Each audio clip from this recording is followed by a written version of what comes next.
பரிசுத்த உன்னத திருநாமத்துக்கு மகிமை உண்டாகட்டும். இந்த மாலை ஆராதனைக்கு வந்திருக்கிற உங்கள் ஒவ்வொருவரையும் என் தேவனாகிய கர்த்தர் ஆசீர்வதிப்பார்.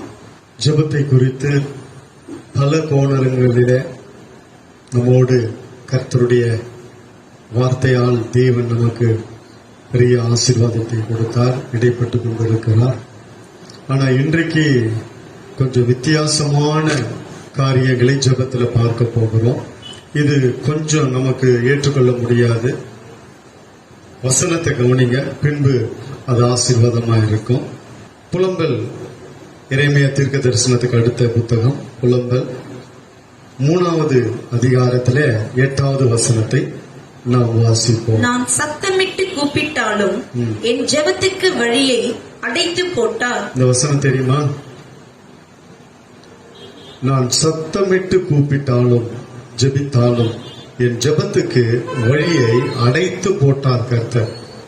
ஒரு சில நேரத்துல நம்முடைய ஜெபம் போகாம தடைப்பட்டு நிற்கக்கூடிய காரியங்கள் நம்முடைய வாழ்க்கையில வரும். அதை மேற்கொண்டு அதை சரி பண்ணி தான் நாம் ஜெபத்திலே ஜெயத்தை எடுக்க முடியும். நான் சத்தமிட்டு கூப்பிட்டாலும் என் ஜெபத்துக்கு வழியை அடைத்து போட்டார். போறதுக்கு வழி இல்லை. ஜெபம் மேல போனோம், உன்னதமான தேவனிடத்துல போய் அவர் சமூகத்துல சென்று அங்கிருந்து பதில் வரணும். ஆனா அடைத்து, கர்த்தரே அடைத்து போட்டார். அந்த நம்ம ஏறெடுக்கப்படுகிற ஜெபங்கள் வராதபடி கர்த்தரே தடை பண்ணி ஒரு சில நேரத்துல வைப்பதுண்டு. ஏன்னா அந்த எரேமியா தீர்க்க தரிசன புஸ்தகம் முழுவதுமாய் புலம்பல்ல வாசிக்கும் பொழுது தேவ ஜனங்கள் பயங்கரமான பாவத்துக்குள்ளாக்கி கர்த்தருக்கு கீழ்ப்படியாமல் வாழ்ந்தபடியால் அவர்களை மீட்டெடுக்கும்படி எரேமியா தீர்க்க தரிசியை இஸ்ரவேல் தேசத்துக்குள்ளே அங்கே தேவ ஜனங்கள் இருக்கிற இடத்துக்கு அனுப்புகிறார். ஏன் அவர் ஜெபத்துக்கு வழியை அடைத்து போட்டார்? ஜெப வழியை மூடிட்டார். இங்க நம்ம உலக பிரகாரமா ஒரு ரூட் க்ளோஸ் பண்ணிட்டா இன்னொரு ரூட்ல போய்க்கலாம். மழை நேரத்துல நிறைய தடுத்து போட்டாங்க பாத்தீங்களா, அங்கங்க பென்சிங் வச்சு, அப்ப இந்த ரூட்ல தண்ணி வந்துருச்சு, இதுல போக முடியாது, வேற ரூட் வழியா போனா சுத்தி கித்தின்னு போயிடுவோம்.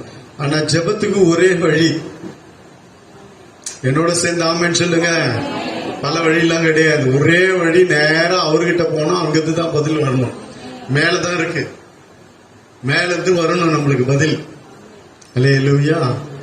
தேவனிடத்துல இருந்து தான் நம்மளுக்கு பதில் வருது. இதுக்கு ஒரு வழி தான், வேற வழி பல வழியெல்லாம் கிடையாது. இங்க உலக பிரகாரமா பூமியில பல வழி இருக்கலாம். இந்த வழி இல்லைன்னா இன்னொரு வழிக்கு போய்க்கலாம். இந்த வழி இல்லைன்னா அந்த வழிக்கு வாங்கன்னு சொல்லி போன் போட்டு சொல்லிக்கலாம். சார் இந்த வழியில வந்தா சார் வழியே தெரியல சார், இந்த வழிய லாக் பண்ணிட்டுக்கிறான் சார், வழியே இல்ல சார். அப்படிங்களா? நீங்க இப்படி போய் நேரா போய் இப்படி திரும்பி அப்படி சுத்தின்னு வாங்கன்னா வந்துருவாங்க. ஆனா ஜெபத்துக்கு அப்படி இல்லை, ஒரே வழிதான். அதை தடுத்து போட்டுட்டு அதுக்கப்புறம் நீ என்ன கூப்பாடு போட்டாலும் ஒன்ன போறதுக்கு வழி இல்லை. ஜெபம் போய் சேர முடியாது, சேரல. அந்த வசனத்தை மறுபடியும் வாசிப்போம். நான் சத்தமிட்டு கூப்பிட்டாலும் என் ஜெபத்துக்கு வழியை அடைத்து போட்டார். எவ்வளவு சத்தமிட்டு கூப்பிட்டாலும் எவ்வளவு ஜெபித்தாலும் கர்த்தர் தடுத்து வைத்தால் அது இங்கேயே தான் சுத்திட்டு இருக்கும். உன் ஜெபம் மேல போவாது, பதில் இறங்காது. காரணம் என்னவென்றால், நீங்க எரேமியா முழுவதும் வாசிங்க. ஜனங்க பயங்கரமான ஒரு விபச்சாரத்துக்குள்ள, வேசி தனத்துக்குள்ள, பொருளாசைக்குள்ள, விக்கிரக ஆராதனைக்குள்ள, இப்படி கர்த்தருக்கு பிரியமில்லாத காரியங்களை எல்லாம் செய்து அவர்கள் விழுந்து போன ஜனங்களாய் காணப்பட்டார்கள்.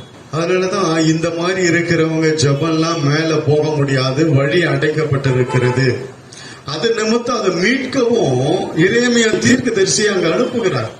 எரேமியா தீர்க்கதரிசி எவ்வளவு சொல்லுகிறார். கர்த்தருடைய வார்த்தை ஜனங்கள் கேட்கவில்லை. தீர்க்க தரிசனமாய் வருகிறது. அங்க ஒரு தேவ மனிதனுடைய வார்த்தையை கேட்காமல் போனால் நிச்சயமாய் ஜெபம் அடைக்கப்படும்.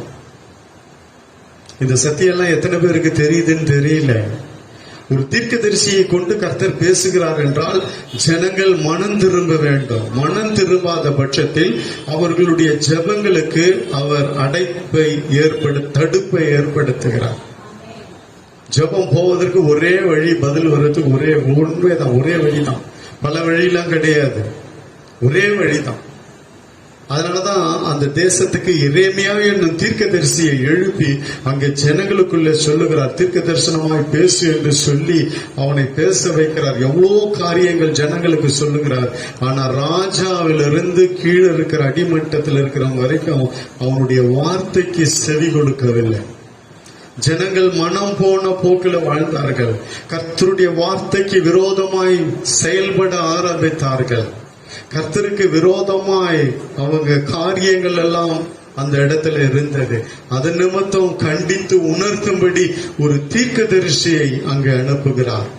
அவர்கள் கேட்காத பட்சத்தில் எவ்வளவு ஜெபித்தாலும் ஜெபத்துக்கு கர்த்தர் அடைத்து போடும்படி கிரியை செஞ்சார். இன்னொரு வசனம் இருக்கு, அதே புலம்பல்லே வாசிங்க. 3வது அதிகாரம் 44வது வசனத்தை வாசிங்க. ஜெபம் உட்பிரவேசிக்க கூடாதபடிக்கு உம்மை மேகத்தால் மூடிக்கொண்டீர். ஜெபம் உட்பிரவேசிக்க கூடாதபடி, ஜெபம் உள்ளே நுழையாதபடி உம்மை மேகத்தால் மூடிக்கொண்டீர். 3ஆம் வானம் வரைக்கும் போகிறது நம்முடைய ஜெபம். போய் தேவனிடத்திலே மகா பரிசுத்த உன்னதமான இடத்திலிருந்து நமக்கு பதில் வருகிறது. அங்கே மேகம் மூடப்பட்டிருக்கும். அல்லேலூயா. ஜெபம் உட்பிரவேசியாதபடிக்கு உம்மை மேகத்தால் மூடிக்கொண்டார். வானாம்பா, இவன் ஜெபமே வானா. ஒரு சில நேரத்துல சொல்றல, ஐயோ இவன் தலைவலியே வானா, எனக்கு விட்டு ஒழிப்பாவன அப்படின்றல. ஒரு சிலர் அந்த மாதிரி ஐயோ இவன் ஜெபமே வானான்னு சொல்லி கர்த்தரே மறைச்சு கொள்றாரு முகத்தை. ஜெபம் உட்பிரவேசிக்க கூடாதபடிக்கு உம்மை மேகத்தால் மூடிக்கொண்டீர். காரணம் என்ன? அந்த ஜனங்கள் எல்லாம் முரட்டாட்டம் பிடித்த ஜனங்கள், தீர்க்கதரிசியையே அடிக்க வருகிறவர்கள். அவனையே கிணத்து உள்ள போட்டுட்டாங்க, ஒரு குழியில போட்டுட்டாங்க யோசேப்பு போல. அதுக்கப்புறம் தூக்கி எடுத்துட்டு வராங்க. ராஜா ஜெயில தூக்கி போய் கொண்டு போடுறாரு.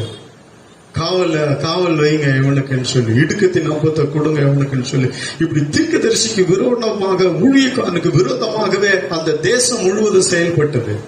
ராஜாவும் அவனோடு இருந்த கூட்டமும் சேர்ந்து கர்த்தர் சொன்ன வார்த்தையை அல்ல தட்டினார்கள். கர்த்தர் சொல்லி அனுப்புறார்.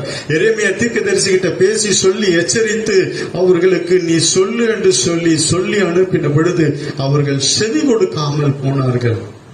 அதனால அங்க அவங்க ஜனங்களுக்காக ஜெபிச்சா கூட அங்க கேட்கப்படல. கர்த்தர் அந்த வசனத்துல சொல்றாரு, வழியை அடைத்து போகிற வழி ஒரே வழிதான், அந்த வழியை அடைச்சிட்டாரு, தடுக்கப்பட்டது. இந்த இடத்துல தன்னை, அதாவது ஜெபம் உள்ள போக முடியாதபடி ஒரு மேகத்தால் மூடப்பட்டது. உம்மை மேகத்தால் மூடிக்கொண்டீர். அல்லேலூயா.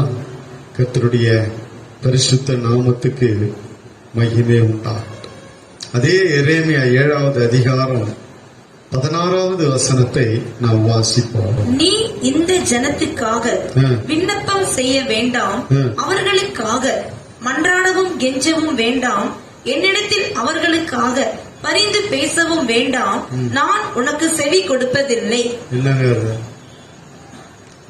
ஒரு சில நேரத்துல கர்த்தர் தீர்க்கதரிசியையும் தடுத்து நிறுத்துவார், ஊழியக்காரர்களையும் தடுத்து நிறுத்துவார். நீ இந்த ஜனத்துக்காக விண்ணப்பம் பண்ணாத, இவங்களுக்காக நீ பரிந்து பேசாதப்பா, இவங்களுக்காக ஜெபிக்காத. இவர்கள் முரட்டாட்டம் உள்ளவர்கள், கீழ்ப்படியாதவர்கள். தீர்க்க தரிசனத்துக்கு, தீர்க்கதரிசிக்கு, ஊழியக்காரனுக்கு நான் சொல்லி அனுப்புகிற வார்த்தைக்கு கீழ்ப்படியாதவர்கள். எரேமியாவுக்கு அல்ல, எரேமியா மூலமாக சொல்லப்பட்ட வார்த்தைக்கு கீழ்ப்படியாதவர்கள். ஒரு ஊழியக்காரனுக்கு கீழ்ப்படியாமல் போனால், ஊழியக்காரன் சொல்ற கர்த்தருடைய வார்த்தைக்கு கீழ்ப்படியாமல் போனால் உன் ஜெபம் மேல போக முடியாது. கர்த்தர் தடுத்து வைப்பார். அப்படியே நீ ஏதாவது பண்ணா கூட அவர் மேகத்தால தம்மை மறைத்துக்கொள், ஜெபம் உள்ளே போக முடியாதபடி அவரே மறைஞ்சு நிற்பார், கொஞ்சம் மறைஞ்சு தள்ளி நிற்பார், பார்க்க முடியாது. ஜெபத்துல பதில் வந்ததுன்னா அவர் உன்னோட ஐக்கியம் இருக்கிறார், அவர் பார்க்கிறாருன்னு அர்த்தம். ஜபத்துக்கு பதில் வந்தா அங்க ஐக்கியம் இருக்கிறது என்று அர்த்தம். இப்போ உட்பிரவேசிக்க முடியாதபடி அவரே மறைக்கப்படுறாருன்னா அப்போ ஐக்கியம் எங்க? ஜப ஐக்கியம் இல்ல, ஜபம் மூடப்படுகிறது, தடுக்கப்படுகிறது. ஒரு தேவ மனிதனுக்கு எப்போ செவி கொடுக்காமல் ஜனங்கள் போகிறார்களோ, கர்த்தர் சொல்லுகிற வார்த்தைக்கு கீழ்ப்படியாமல் போகிறார்களோ, ராஜா சொல்லுகிறார், எப்பவுமே நீ எங்களுக்கு விரோதமாய் நீ தீர்க்க தரிசனம் சொல்லுகிறாய், இந்த தேசத்துக்கு விரோதமாய், நாங்கள் இருக்கிற பட்டணத்துக்கு விரோதமாய் நீ தீர்க்க தரிசனம் சொல்லுகிறாய், அதனால இவனை சிறைச்சாலையில போடு என்று சொல்லுகிறாய். கர்த்தருடைய கோபாக்கனை அந்த இடத்துல பற்றி எரிந்து கொண்டிருக்கிறது, நியாய தீர்ப்புக்கு ஏதுவா இருக்கிறது. அதுக்காக தான் தீர்க்கதரிசி அனுப்பி அவங்களை சரி பண்ணும்படி, அவங்களை சரியாக்கும்படி, அவங்களை மறுபடியும் கர்த்தருக்குள்ள கொண்டு வரும்படி, மறுபடியும் ஜனங்கள்லாம் கர்த்தரே தெய்வம் என்று சொல்லத்தக்கதாக யெகோவா தேவனை ஆராதிக்கும்படி, உண்மையாய் மாறும்படி, சாட்சியாய் மாறும்படி, பரிசுத்தமாய் ஜனங்கள் மாறும்படி தான் கர்த்தர் அனுப்புகிறார். ஆனா அவங்க செவி கொடுக்க மனதில்லாம இருந்தபடியாக இங்க தீர்க்கதரிசி கொண்டு சொல்லுகிறார், நீ இந்த ஜனத்துக்காக விண்ணப்பம் செய்ய வேண்டாம், அவர்களுக்காக மன்றாடவும் கெஞ்சவும் வேண்டாம். நான் ஒரு தடவை ஒரு சிலருக்காக ஜெபித்து கொண்டிருந்தேன். அப்போ நான் ஒரு நபருக்காக ஊக்கமாய் ஜெபித்து கொண்டிருந்த பொழுது அந்த ஜெபம் எனக்கு ஜெபிக்க முடியல. சரி, ஒரு டிஸ்டர்பா இருந்தது, கர்த்தர் ஜெபிக்க விடலை, அப்படியே நிறுத்தினேன். அப்போ அந்த நபர் வரும் பொழுது அவரிடத்துல விசாரிச்சேன். அப்போ அவர் சொன்னார், ஐயா பயங்கர போராட்டம், பிரச்சனை, எனக்காக ஜெபம் பண்ணுங்க, இதுக்காக ஜெபிங்க, அதுக்காக ஜெபிங்க அப்படின்னு சொன்ன பொழுது, சரிங்க நானும் ஜெபிக்கிறேன், நீங்க ஜெபம் பண்றீங்களா, நீங்க சரியான ஒரு ஐக்கியத்துல ஆண்டவரோடு இருக்கீங்களா, நீங்க ஜெபம் பண்றீங்களா? அவர் சொன்ன வார்த்தை, எனக்கு டைமே இல்லையா, எங்கேயா ஓடுறது, வேலை, அது இது, நேரமே இல்லையா. அப்பதான் நான் புரிந்து கொண்டேன், ஏன் கர்த்தர் கொஞ்சம் அந்த ஆளுக்கு ஜெபிக்கிறத கொஞ்சம் நிறுத்தினாரு. ஜெபம் பண்ணாத இவங்களுக்கு எல்லாம், இந்த மாதிரி ஆளுங்களுக்கு எல்லாம் அவங்களும் ஜெபிக்கணும், அவங்களும் ஆண்டவரோடு இருக்கணும், ஜெப ஐக்கியத்தில் இருக்கணும். அப்போ நாங்க ஜெபிக்கும் பொழுது கர்த்தர் இறங்கி கிரியை செய்கிறார், அற்புதம் செய்கிறார். அல்லேலூயா. நீ ஒண்ணுமே பண்றதில்லை, எந்த ஜபமும் பண்றதில்லை, கர்த்தரோட ஐக்கியம் இல்ல, சபை ஐக்கியம் இல்ல, ஜப ஐக்கியம், வார்த்தை ஐக்கியம், துதி ஆராதனை ஐக்கியம், எந்த ஐக்கியமும் இல்ல, எதுவுமே இல்லாத பொழுது உன் ஜபம் தடுக்கப்படும். உன் ஜபம் கேட்பதற்கு அரிது, கேட்க முடியாது. அதனாலதான் இங்க சொல்றாரு, அவர்களுக்காக மன்றாடவும் கெஞ்சவும் வேண்டாம், என்னிடத்தில் அவர்களுக்காக பரிந்து பேசவும் வேண்டாம், நான் உனக்கு செவி கொடுப்பதில்லை. ஒரு தீர்க்கதரிசிக்கே கர்த்தர் சொல்றாரு, வானாப்பா இவங்களுக்காக உற்று போராடாத. ஒரு சில நேரத்துல கர்த்தர் காண்பிப்பார், வெளிப்படுத்துவார். நாங்க இங்க போராடி அவங்களுக்காக ஜெபிச்சுட்டு இருப்போம், ஆனா அவங்க மனம் போன போக்கில வாழ்ந்து கொண்டு, தவறாய் நடந்து கொண்டு, பாவத்துல விழுந்து, அந்த நேரத்துல ஏதோ ஒரு காரியத்தை செஞ்சு கொண்டு கர்த்தர் ஜெபத்தை கேட்க முடியாது, கர்த்தர் ஜெபத்தை கேட்க முடியாது. அதனாலதான் சொல்றாரு, இந்த ஜனங்கள்லாம் முரட்டாட்டம் பிடிச்ச ஜனங்க, நான் உன்னை கொண்டு எத்தனையோ வார்த்தைகளை சொல்லி அனுப்பியும் கீழ்ப்படியாத ஜனங்க, இவங்களுக்காக நீ ஜெபம் பண்ணாத. ஜெபந்தாக கர்த்தருடைய கோபாக்குனியை தடுக்கும், வரும் அழிவை காக்கும், வரும் அழிவை காக்கக்கூடியது ஜெபம். ஆனா கர்த்தருக்கு சொல்றாரு, நீ இந்த ஜனத்துக்காக விண்ணப்பம் செய்யவே செய்யாத, அவர்களுக்காக மன்றாடவும் கெஞ்சவும் வேண்டாம், என்னிடத்தில் அவர்களுக்காக பரிந்து பேசவும் வேண்டாம், நான் உனக்கு செவி கொடுப்பதில்லை. அல்லேலூயா. கர்த்தருடைய பரிசுத்த நாமத்துக்கு மகிமை உண்டாகட்டும். அந்த நிலைமைக்கு யாரும் போகக்கூடாது, எந்த ஜனங்களும் போகக்கூடாது. கர்த்தருடைய வார்த்தை வரும் பொழுது அதை சரி செய்ய நம்ம ஒப்பு கொடுக்கணும். கர்த்தர் சொல்லும் பொழுது அதை கேட்டு கீழ்ப்படிந்து நடக்க நம்மை அர்ப்பணிக்கணும். நல்லதுக்கு தானே சொல்றாரு, நன்மைக்கு தானே சொல்றாரு, நீ நல்லா இருக்கணும் தானே சொல்றாரு. நீ உலக சிற்றின்பங்களுக்காக நீ விட்டு வர மனதில்லாம கர்த்தருடைய வார்த்தையை ஏற்க முடியல.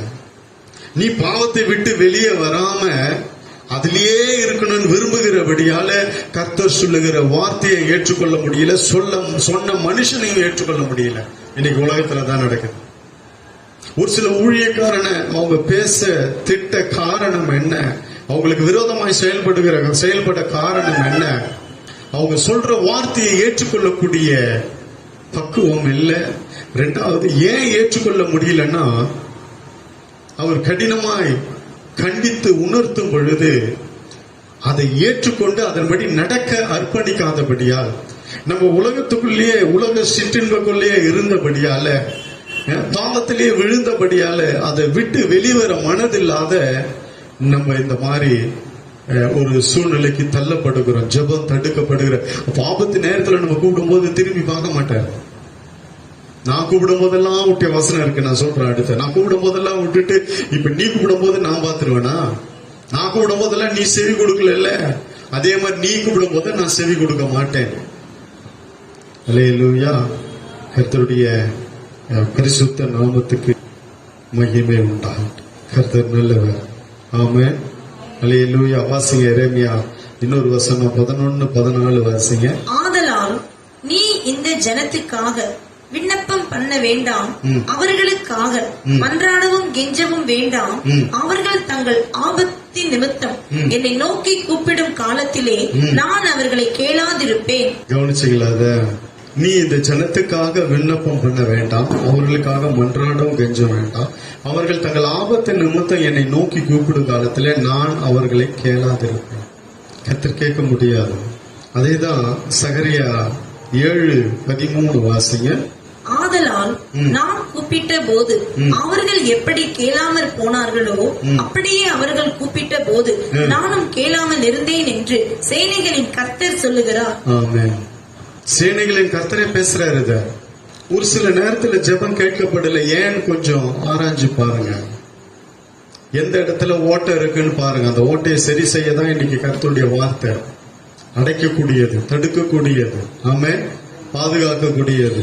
அதுல எந்த இடத்துல நம்ம கோட்டை விட்டுட்டோம், எந்த இடத்துல இன்னும் கர்த்தர் சொல்லி கீழ்ப்படியாம இருக்கோம், எந்த இடத்துல ஊழியக்கார் சொன்ன வார்த்தைக்கு நம்ம ஏற்றுக்கொள்ள முடியாத இருக்கிறோம்.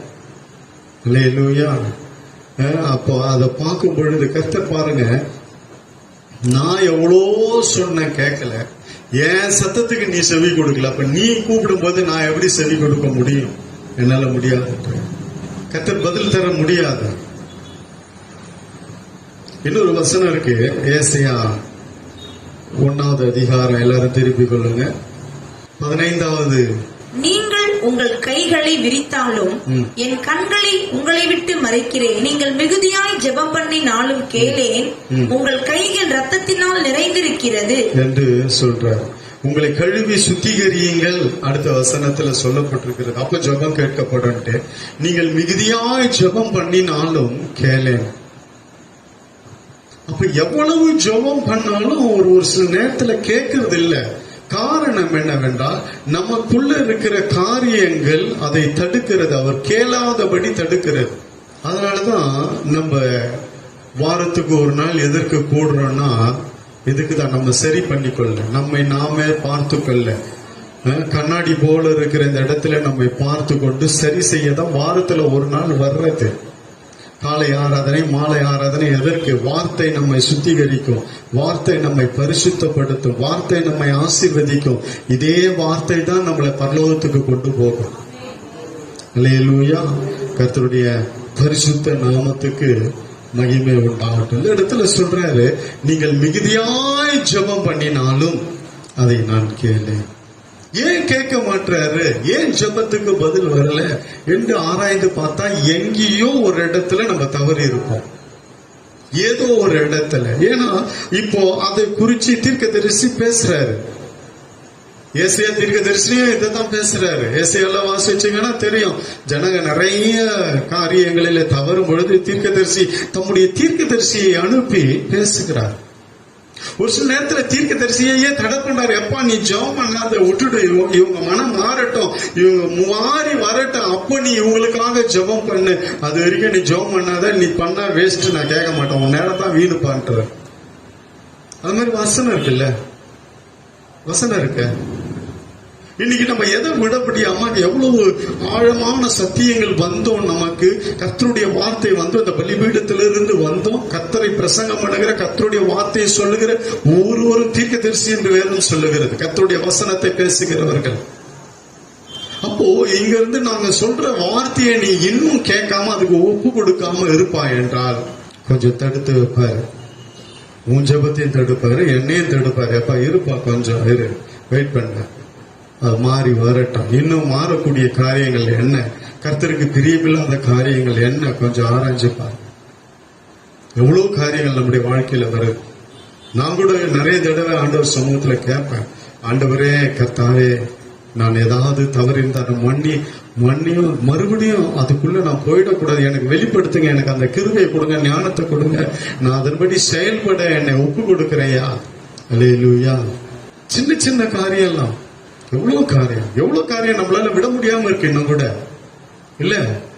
எத்தனையோ தடவை இங்க இருந்து வரும் வார்த்தை, ஆனா அதை ஏற்றுக்கொள்ள முடியலையே, ஏற்றுக்கொண்டு அதன்படி நடக்க முடியலையே. காலையில கூட சொன்ன வாயை குறித்து ஒண்ணு, அந்த வாயை கூட நம்ம சரி பண்ண முடியலையே. நம்ம பேசுகிற காரியம், பார்க்கிற காரியம், செய்கிற காரியம்.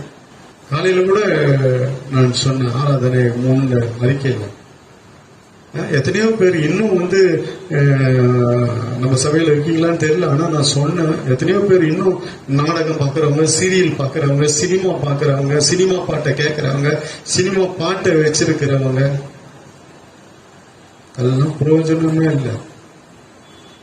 ஜபத்தை தடுத்து வைப்பாரு. ஜபத்தை தடுத்து எப்ப இந்த சத்தியம் வந்துருச்சோ இனிமேல்ட்டு நீ ஜாக்கிரதையா இருக்கணும். கேட்கப்படாது. நீ காலம் ஃபுல்லா இன்னும் முட்டி மோதினாலும் ஒண்ணும் நடக்காது. என்ன கூப்பிட்டா நானும் வந்து வேற என்ன பண்றது, கடமைக்கு நீங்க என் சபை ஜனங்கன்னு சொல்லி நானும் வந்து ஜெபிப்பேன், தொண்டை தண்ணி போவேன் கத்தி, ஆனா அவ்வளவுதான், ஒண்ணும் நடக்காது. இந்த வசனத்தின்படி நான் சொல்றேன், ஒண்ணும் நடக்காது. கர்த்தரே சொன்னார், எப்ப நீ கெஞ்சாதப்பா, அவங்களுக்காக அழுவாத, கொஞ்சம் நிறுத்து, நீ ஜெபிக்காத, அப்படியே நிறுத்து, அவங்க மாறட்டும், அப்புறம் நீ அவங்களுக்காக ஜெபம் பண்ண. நீ கத்தி போராடினுங்கிற, அது அப்படியே தான் இருக்கு, ஒன்னும் மாற காணும். என்ன தொல்லை கொடுக்காத, நிறுத்திடு நீ கொஞ்சம் ஜெபத்தை. அப்படிதான் தீர்க்கதரிசிகளை எதுக்காக வந்தாங்க, எதுக்காக தீர்க்கதரிசிகளை கர்த்தர் எழுப்பினாரு. அத்தனை தீர்க்கதரிசிங்க, எவ்வளவு தீர்க்கதரிசிங்க அதுல வேதத்துல, அத்தனை தீர்க்கதரிசியை எதுக்கு, ஜனங்களுக்கு நல்வழி நடத்தும்படிதான். இஸ்ரவேல் ஜனங்கள் தவறி விழுந்து போய் கொண்டே இருந்தாங்க, அவங்களை சரி பண்ணும்படிதான் தீர்க்கதரிசியை அனுப்பி கொண்டே இருந்தார். ஒரு தீர்க்கதரிசி காலம் அவன் முடிஞ்சோம்னா அடுத்து இன்னொரு தீர்க்கதரிசி எழுப்பினார், அதுக்கு அப்புறம் இன்னொரு ஜனங்களை விடாம கர்த்தர் வந்து அவங்களை எப்படியாவது கொண்டு வர வேண்டும் தான் தீர்க்கதரிசிகளை எழுப்பி வார்த்தையை அனுப்பி சொல்லி அவங்களை சரியான பாதையில நடத்தும்படி. சபை உங்களை சரியான பாதையில நடத்தும். தவறு செஞ்சா தட்டி கேட்கும் சபை. இடறி விழும் பொழுது வார்த்தையால தூக்கி நிறுத்தணும் இல்ல. அவங்கள ஒரு காரியத்துல விழுந்திருந்தா அப்படியே விட்டுறக்கூடாது, விட முடியாது. அவங்களை எப்படியாவது தூக்கி எடுக்கணும். அது பாவத்திலையும் சரி, வேற எந்த காரியமா இருந்தாலும் சரி. ஏசாயா 59:2 திருப்பிக் கொள்ளுவோம். உங்கள் அக்கிரமங்களே உங்களுக்கும் உங்கள் தேவனுக்கும் நடுவாக பிரிவினை உண்டாக்குகிறது. உங்கள் பாவங்களே அவர் உங்களுக்கு செவி கொடாதபடிக்கு அவருடைய முகத்தை உங்களுக்கு மறைக்கிறது. ஆமென். எத்தனையோ விதமான ஜெபத்தை நம்ம கேட்டிருக்கிறோம். இன்னைக்கு இதையும் நம்ம கற்றுக்கொள்ளணும், இதையும் தெரிஞ்சு கொள்ளணும். நல்லா கவனிங்க, இதுவும் சத்தியம் தான், இதுவும் ஜெபத்தை குறித்து சொல்லப்பட்ட வார்த்தை தான். உங்கள் அக்கிரமங்களே உங்களுக்கும் உங்கள் தேவனுக்கும் நடுவாக பிரிவினை உண்டாக்குகிறது. ஜெபம் உள்ள போக முடியாதபடி தடுத்து நிறுத்தப்படுகிறது. உங்கள் பாவங்களே அவர் உங்களுக்கு செவி கொடுக்காதபடி அவருடைய முகத்தை உங்களுக்கு மறைக்கிறது. அங்க முகத்தை முறைச்சுக்கிற, தன்னை மறைத்துக் கொள்ளுகிற தேவனா இருந்தார். காரணம் என்ன? இந்த மாதிரி தவறி பாவத்துல வாழ்ந்து கர்த்தருக்கு பிரியமில்லாத காரியத்துல இருந்து அவங்க ஜெபிக்கிற ஜெபம் பரிசுத்தமான இடத்துக்கு வராதபடி கர்த்தரை தடுத்து வைக்கிறாரு. அவர் மறைச்சு கொள்றாரு. வசனத்தோடு உங்களுக்கு சொன்னார், அவருடைய முகத்தை உங்களுக்கு மறைக்கிறது. கர்த்தருடைய பரிசுத்த நாமத்துக்கு மகிமை உண்டாகட்டும். தேவன் சொன்னார். இன்னொரு வசனம் கூட இருக்கு, வாசிங்க. சங்கீதம் 84 வாசிங்க. சேனைகளின் தேவனாகிய கர்த்தாவே, உமது ஜனத்தின் விண்ணப்பத்துக்கு விரோதமாய் நீர் எதுவரைக்கும் கோபம் கொள்வீர்? சேனைகளின் தேவனாகிய கர்த்தாவே, உம்முடைய ஜனங்களின் விண்ணப்பத்துக்கு விரோதமாய் நீர் எதுவரைக்கும் கோபம் கொள்வீர்? மாறுகிற வரைக்கும் அவர் அப்படிதான் இருப்பார்.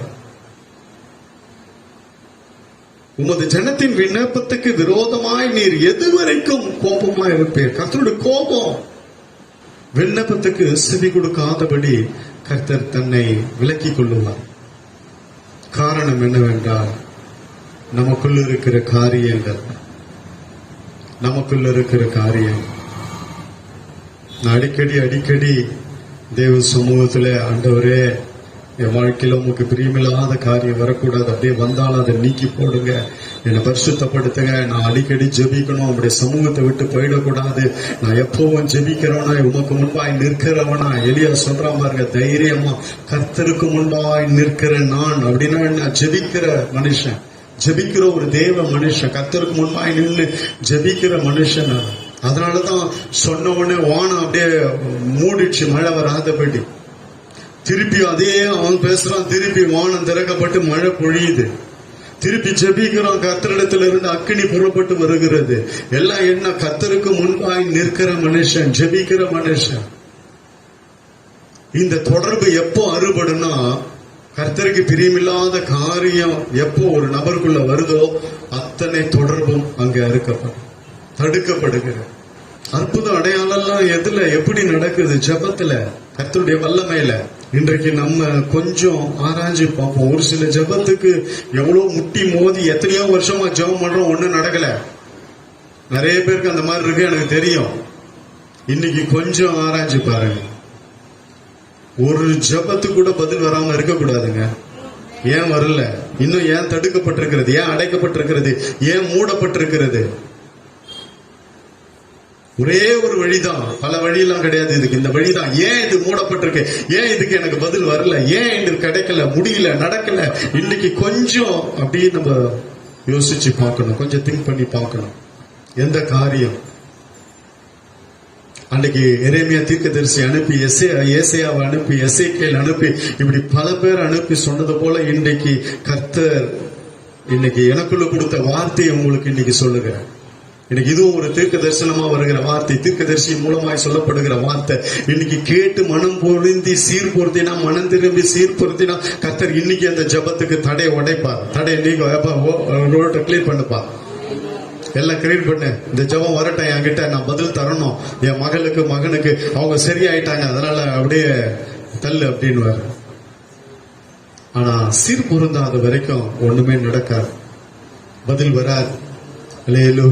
நம்ம ஒப்புரவாகிற வரைக்கும் எந்த காரியத்துல நம்ம இன்னைக்கு தீர்க்கதரிசி சொன்ன வார்த்தை, கர்த்தருடைய ஊழியக்காரன் சொன்ன வார்த்தைக்கு நம்ம செவி கொடுக்காம போனோம் என்பதை ஆராய்ந்து பாருங்க. எத்தனையோ காரியம் இங்க இருந்து உங்களுக்கு புறப்பட்டு வந்திருக்கிறது, எத்தனையோ வார்த்தைகள் வந்திருக்கிறது. இன்னைக்கு அதையெல்லாம் கேட்டு கூட இன்னும் நம்ம அப்படியே இந்த காதலை வாங்கி அந்த காதலை விட்டுட்டு இங்க கேட்கிற வரைக்கும் அப்படியே தலையை ஆட்டிட்டு வெளியே போனோம்னு பழைய மாதிரி எத்தனை தடவை வாழை அவுத்து விட்டுருக்கோம், எத்தனை தடவை பழைய மாதிரி பண்ணிருக்கிறோம் காரியங்களை. கொஞ்சம் யோசிச்சு பாருங்க. நீங்க நல்லா எல்லாம் அப்படியே அறிக்கை செஞ்சு எல்லாம் பண்ணிட்டு போன உடனே நம்ம எத்தனை தடவை எத்தனை காரியத்துல விழுந்து போயிருக்கிறோன்றது உனக்கும் கர்த்தருக்கும் தான். ஜபம் தடுக்கப்படக்கூடாது. ஒரு நாள் செபிக்கும் பொழுது அவர் மறைஞ்சிடக்கூடாது, ஐயோ என்று அருவருத்தரக்கூடாது. வசனர் நீதிமொழிகள் 28:9, வேதத்தை கேளாதபடி தன் செவியை விலக்குகிறவனுடைய ஜபம் அருவருப்பு. எதை வேணாலும் அருவருக்கலாம், நம்முடைய ஜபத்தை அருவருத்தரக்கூடாதுங்க. நீதிமொழிகள் 28:9, வேதத்தை கேளாதபடி தன் செவியை விலக்குகிறவனுடைய ஜெபமும் அருவருப்பானது. வேதத்தை கேளாதபடினா கர்த்தருடைய வார்த்தை வருகிறது, தீர்க்க தரிசனமாய் புறப்பட்டு வருகிறது. ஊழியக்காரனை கொண்டு கர்த்தர் பேசுகிறார் வார்த்தையை. அந்த வார்த்தையை கேட்காம அல்ல தட்டும் பொழுது, வேதத்தை கேளாதபடி தன் செவியை விலக்குகிறவன், ஐயோ இவருக்கு வேற வேலை இல்லை, இதேதான் பேசுறார், இதேதான் சொல்லி நிற்பார், இவருக்கு என்ன வேலை அப்படின்னு சொல்லி செவியை விலகிட்டு, கர்த்தருடைய வார்த்தை வரும் பொழுது நீ இங்கேயும் அங்கேயும் உன் சிந்தையை சிதறவிடும் பொழுது, அந்த நேரத்துல போனை நோண்டிட்டு இருக்கும் போது போனை தள்ளி நில்ல, எங்கேயா எழுந்து போய், இதெல்லாம் என்ன? வேதத்தை கேளாதபடி தன் செவியை விலக்குகிறவன். கர்த்தருடைய வார்த்தை தீர்க்க தரிசனமாய் புறப்பட்டு வருகிறது. அந்த நேரத்துல நீ இங்கேயும் அங்கேயும் பார்த்துக்கின்னு பேசிக்கின்னு எழுந்துன்னு போயின்னு வந்து இருந்தினா உன் ஜெபம் அருவருக்க கூடாதுங்க. அருவருத்திர கூடாதுங்க. கர்த்தரே எதை வேணாலும் அருவருக்கலாம். ஆனா அந்த நம்முடைய ஜெபத்தை அருவருத்துட்டு அப்புறம் என்னங்க இருக்கு? ஜாக்கிரதையா. இன்னைக்கு கர்த்தருடைய ஆவியானவர் அநேகரோடு இடைப்பட்டுக் கொண்டிருக்கிறார். ஒவ்வொரு காரியத்திலும் ஒவ்வொரு காரியமா பாருங்க, ஏன் தடுக்கப்பட்டிருக்கிறது? ஏன் எனக்கு இதுக்கு பதில் வரல? பல வருஷமா போராடி கொண்டிருக்கிறேன், பல வருஷமா ஜெபித்துக் கொண்டிருக்கிறேன், ஏன் அது அங்க போல? எவ்வளவு நீங்க நீண்ட நேரம் ஜெபம் பண்ணினாலும் கேட்க மாட்டேன்றாரு. ஏன்? கர்த்தருடைய பரிசுத்த நாமத்துக்கு மகிமை உண்டாகட்டும். ஆனாலும் நமக்கு ஒரு நம்பிக்கை இருக்கிறது, அதுதான் ஆண்டவராகிய இயேசு கிறிஸ்து. வாசிங்க ரோமர் 8வது அதிகாரம் 34வது வசனம். ஆக்கினைக்குள்ளாக தீர்க்கிறவன் யார்? கிறிஸ்துவே மரித்தவர், அவரே எழுந்தும் இருக்கிறவர், அவரே தேவனுடைய வலது பாரிசத்திலும் இருக்கிறவர், நமக்காக வேண்டுதல் செய்கிறவரும் அவரே. நமக்காக வேண்டுதல் செய்கிறவர் ஒருவர் இருக்கிறார். நம்ம தவறினாலும் நம்மளை மீட்டெடுத்து தூக்கி நிறுத்தி வார்த்தையை கொடுத்து, பழைய ஏற்பாட்டிலையும் அப்படிதான் பண்ணாரு, புதிய ஏற்பாட்டிலையும் ஆண்டவர் அவரே பரிந்து பேச ஆரம்பிக்கிறார். அவரே வார்த்தையை அனுப்புகிறார். அல்லேலூயா. பாருங்க, ஏன்னா இதெல்லாம் நிறைய நன்மைகள் இன்னைக்கு வராம தடுக்கப்படுகிறதுக்கு காரணம் என்ன?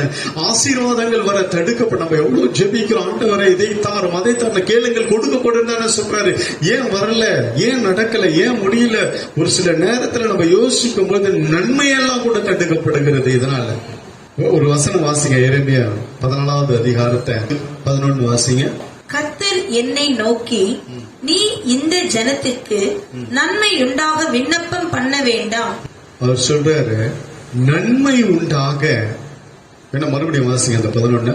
கர்த்தர் என்னை நோக்கி, நீ இந்த ஜனத்திற்கு நன்மை உண்டாக விண்ணப்பம் பண்ண வேண்டாம். நன்மை உண்டாக விண்ணப்பம் பண்ண வேண்டாம். அடுத்து சொல்றாரு, அவர்கள் உபவாசித்தாலும் நான் அவர்கள் விண்ணப்பத்தை கேட்பதில்லை. போதும்.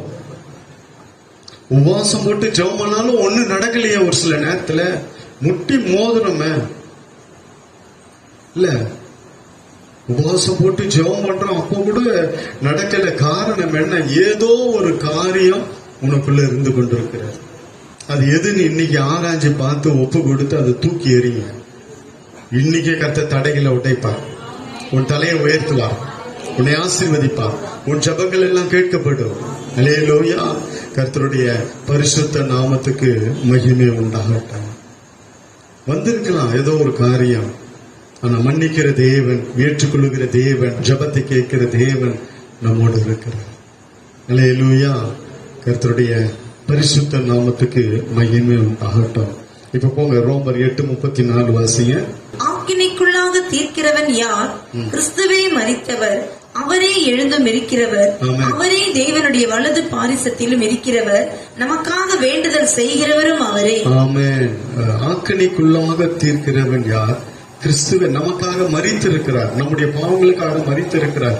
நம்முடைய ஜெபம் இந்த மாதிரிலாம் பண்ணி தடுக்கப்படுதுன்னு இவரே நேரம் டைரக்டா போயிட்டார். எத்தனை பேருக்கு புரியுதுன்னு தெரியல, நான் சொல்றது விளங்குதா? தேவனிடத்திலிருந்து தான் பதில் வரணும். நமக்கு தேவனிடத்துல இருந்து பதில் வரணும். ஆனா இன்னைக்கு பதில் வரல. காரணம் என்ன? தடுக்கப்படுகிறது. அதனால பார்த்தார் ஆண்டவர் சிலுவையில ஜெயித்து நேரா இவரே மேல போயிட்டார். இப்ப நம்ம இயேசுவோடு தொடர்பு வைத்திருந்தோம்னு வச்சுங்க, ஆண்டவரே இயேசுவே கிருபையா என்னை மன்னியன்னு டகால்னு பிதா கிட்ட சொல்லுவார். இத பாருங்க, நான் சிலுவையில செஞ்சு முடிச்சதுக்கு இவங்க வந்துட்டாங்க, அதுக்காக தான் என்ன அமிச்சிங்க பிதாவே, தகப்பனே, இதுக்காக தான் என்ன அமிச்சிங்க. ஜபெல்லாம் தடுக்கப்படுகிறது, வானம் மூடப்படுகிறது, தடை உண்டாகிறது, நீர் மறைந்து கொள்ளுகிறீர். அதனால இந்த ஜபம், இவங்க ஜெபிக்கிற ஜபம் மேல வரமாட்டேங்குது. அதனாலதான் இவங்களுக்காகவே என்ன அனுப்புனீங்க. இப்ப எல்லாத்தையும் முடிச்சு இப்ப அங்க என் மக மன்னிப்பு கேட்கிறா, உடனே திறந்து விடுங்க ஆண்டவரை, பதில் அனுப்புங்க. அங்க பரிந்து பேசி கொண்டு இருக்கிறார் உனக்காக. அல்லேலூயா. முன்ன இங்க இருந்து போவோம், தடுக்கப்படும். பாவம் வரும்பொழுது, மனுஷனுடைய வாழ்க்கையில பாவம் வரும்பொழுது ஜபத்தை கர்த்தர் தடுக்கிறார், ஜபம் கேட்கப்படுவதில்லை. அவங்க கூப்பிடும் போது கர்த்தர் கேட்க மாட்டாரு, திரும்பி போயிடுவாரு. அது பழைய ஏற்பாட்டுல. ஆனா புதிய ஏற்பாட்டுல கர்த்தருடைய கிருபை, உனக்காக எனக்காக பாவங்களுக்காக மரித்த தேவன், மரித்து அடக்கம் பண்ணப்பட்டு உயிரோடு எழுந்த இன்றைக்கு என்ன பண்றாருன்னா, நேரா அவரே போய் அங்க நின்ட்டார். மீடியேட்டரா நமக்கும் பிதாவாகிய தேவனுக்கும் நடுவாக அவர் நின்று இன்னைக்கு நம்முடைய ஜெபத்தெல்லாம் அங்க கொண்டு போய் அதை கொண்டு போறதுக்கும் அவர் தம்முடைய ஆவியை, பரிசுத்த ஆவியை அனுப்பி அவர் மூலமாய் நாம் ஜெபிக்கும் பொழுது அவர் மூலமாய் கொண்டு போய் இயேசுவின் நாமத்துல, அந்த நாமத்துக்கு நாமம் கொடுக்கப்பட்டிருக்கிறது. அந்த நாமம் தான் ஜெயித்து எழுந்த நாமம். அந்த நாமம் கொடுக்கப்பட்டபடியால தவறுனா மன்னிப்பை பெற்றுக்கொண்டு மறுபடியும் ஜெபிக்கும் பொழுது அந்த ஜெபம் விண்ணை கிழித்து கொண்டு செல்லும். அல்லேலூயா.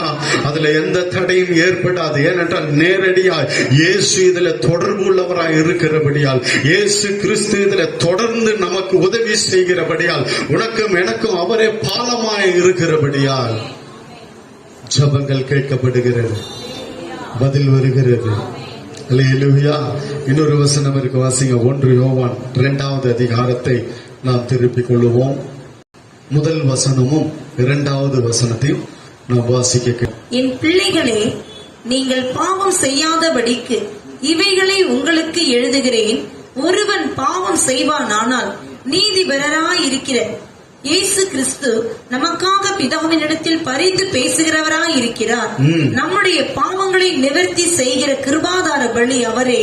நம்முடைய பாவங்களை மாத்திரமல்ல, சர்வ லோகத்தின் பாவங்களையும் நிவர்த்தி செய்கிற பலியாயிருக்கிறார். ஆமென். எத்தனை பேருக்கு இந்த வசனம் புரியுது? ஹல்லேலூயா.